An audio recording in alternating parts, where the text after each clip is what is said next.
All right. What's cracking, YouTube? Mitch Allard here, and I'm coming back again with another Rmzilla video. This time, I'm going to be installing the MSV adjustable Faraday ignition. Has a dual source coil mod. Now I know there's a mod available that you can buy another coil and wire that in series with it, so you get twice the amount of spark. I decided to bite the bullet, do the adjustability on this one. Gonna see what it's all about. I figure in a race situation, these bikes get hot, more sparks, always a good thing. I may try the mod on another one. We'll see. I got another source coil in the mail last couple days ago, so may see about that, because I do have enough parts to build another 500, as I have said before. After the KX is done, I will be jumping in on that one, but still got a lot of work on the KX. So right now, I'm going to go through step by step on how to install the MSV adjustable Faraday ignition on a 94 CR500 inside the RMZ chassis. So it's going to be the same for all. Take a look, let me know, like, comment, subscribe, and enjoy the video. Thank you.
MSV Racing dual source coil. This one's old. Probably could use a rewind or a rebuild in the first place. I got another 500 I can use that one on, or get another MSV. Mondo coil, sure beats the stocker. New plug cap.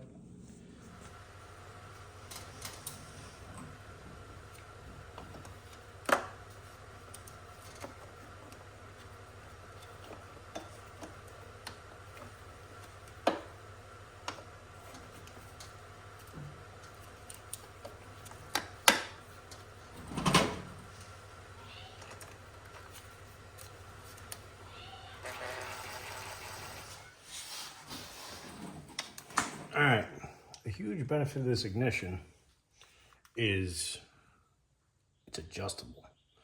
So we're going to set this up right at 0. All right. Zoom you in here, you can see the mark on the case. Right there should be right about 0.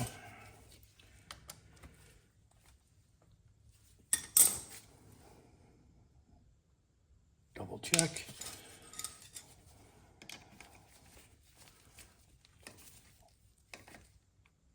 Lock it in.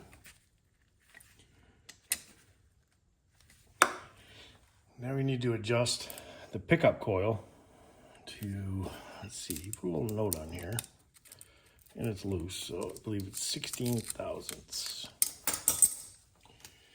Set gap to 0.016, 16 thousandths. All right, get the flywheel on, get the wiring in. I'm gonna torque these bolts now. All right, our ignition's bolted down, torqued, wiring's run, Mondo coil is in. What we can do now is get this flywheel on here. A little bit of light on the subject, never hurt anything. That's why flywheel key started popping out. Let's try to rotate that up, or down, I should say.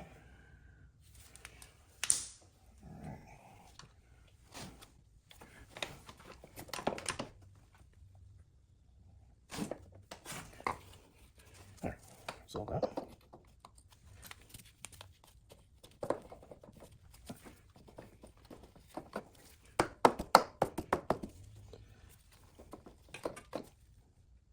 All right, that's in place. Thread this guy on here. And then set this coil gap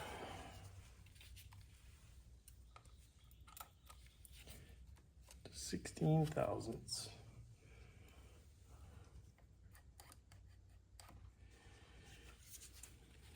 It's pretty good right there.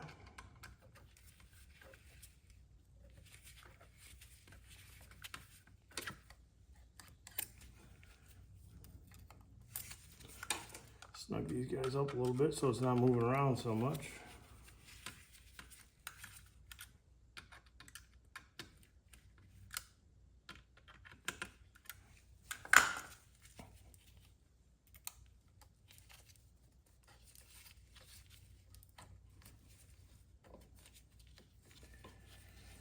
That right there will be our 16 thousandths.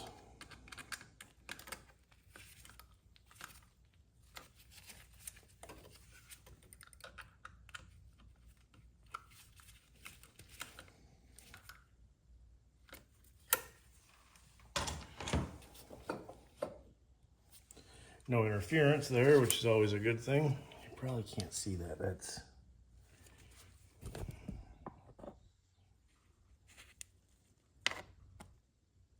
real close.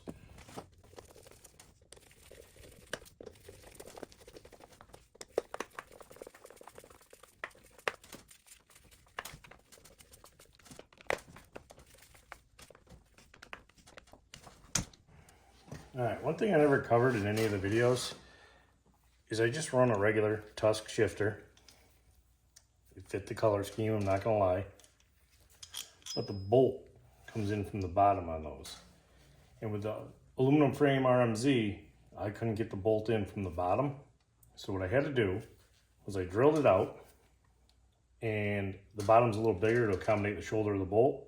So what I had to do is I put a sleeve in there, like a nut cert.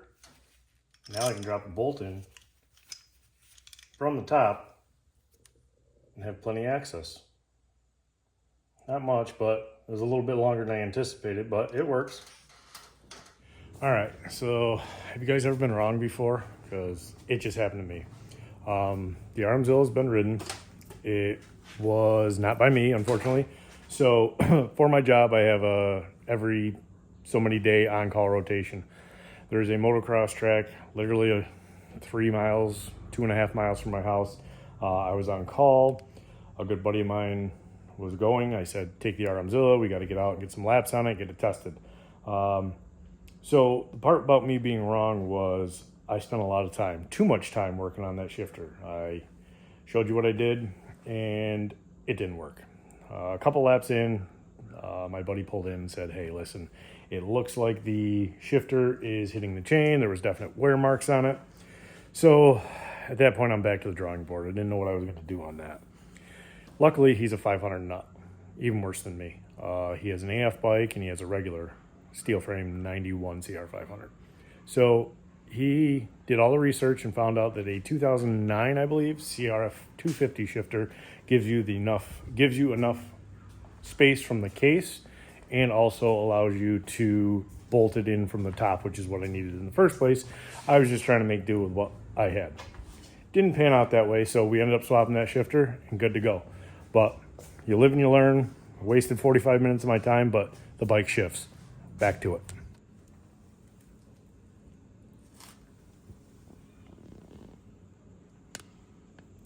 All right, moment of truth. Choke, gas.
Took a few priming kicks, but other than that, it's never fired up that easy.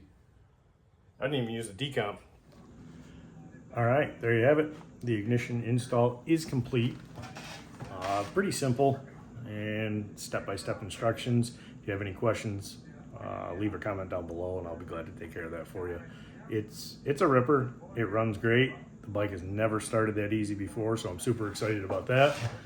We're gonna try to see if we can do the dual source coil mod on the steel frame that I build with the spare coil that I have, but that's a future build. We'll play that by ear, see how that comes about, when it comes about.